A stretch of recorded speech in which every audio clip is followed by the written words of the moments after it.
চিকিৎসকদের সর্বোচ্চ চেষ্টার পরও বাঁচানো গেল না ধর্ষণের শিকার শিশু আসিয়া খাতুনকে।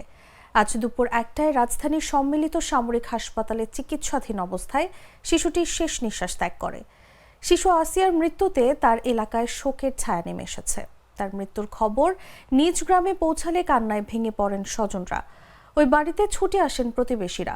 এ সময় কান্না ধরে রাখতে পারেননি তারা সবাই ধর্ষকের ফাঁসির দাবি জানান। মাগুরায় যৌন নির্যাতনের শিকার শিশুটি মারা গেছে। বৃহস্পতিবার দুপুর 1টার দিকে ঢাকার সম্মিলিত সামরিক হাসপাতালে শেষ নিঃশ্বাস ত্যাগ করে শিশুটি। আন্তঃবাহিনী জনসংযোগ পরিদপ্তরের পাঠানো এক বিজ্ঞপ্তিতে এ তথ্য জানানো হয়েছে। আইএসপিআর জানায়, অত্যন্ত দুঃখ ভারাক্রান্ত হৃদয় জানানো যাচ্ছে যে মাগুরার নির্যাতিত শিশুটি আজ 13 মার্চ দুপুর 1টায় ঢাকার সম্মিলিত সামরিক হাসপাতালে শেষ নিঃশ্বাস ত্যাগ করেছে। সিএমএইচের সর্বাধুনিক চিকিৎসা ব্যবস্থা প্রয়োগ এবং বিশেষজ্ঞ চিকিৎসকদের সর্বোচ্চ প্রচেষ্টা সত্ত্বেও তাকে বাঁচানো সম্ভব হয়নি। শিশুটির আজ বৃহস্পতিবার সকালে 3বার কার্ডিয়াক অ্যারেস্ট হয়েছিল। 2বার স্থিতিশীল করা গেলেও তৃতীয়বার আর হৃদস্পন্দন ফিরে আসেনি। গত 8 মার্চ শিশুটিকে সংকটাপন্ন অবস্থায় ঢাকা সিএমএইচে ভর্তি করা হয়। বাংলাদেশ সেনাবাহিনী শিশুটির শোক সন্তপ্ত পরিবারের প্রতি গভীর সমবেদনা জানিয়েছে এবং যে কোনো প্রয়োজনে তাদের পাশে থাকার অঙ্গীকার ব্যক্ত করছে। বাংলাদেশ সেনাবাহিনী শিশুটির বিদেহী আত্মার মাগফিরাত কামনা করছে।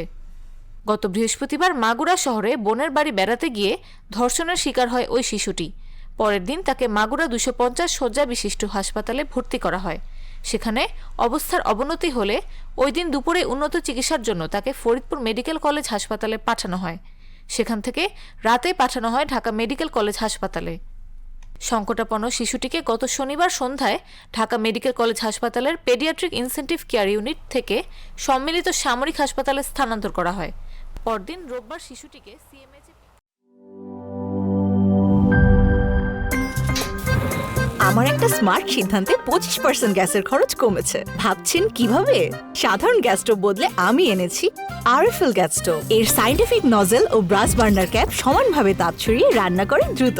তাই গ্যাসও বাঁচায় 25%, টাকাও বাঁচে 25%। আরএফএল গ্যাস স্টোভ নিরাপদ ও গ্যাস সাশ্রয়ী।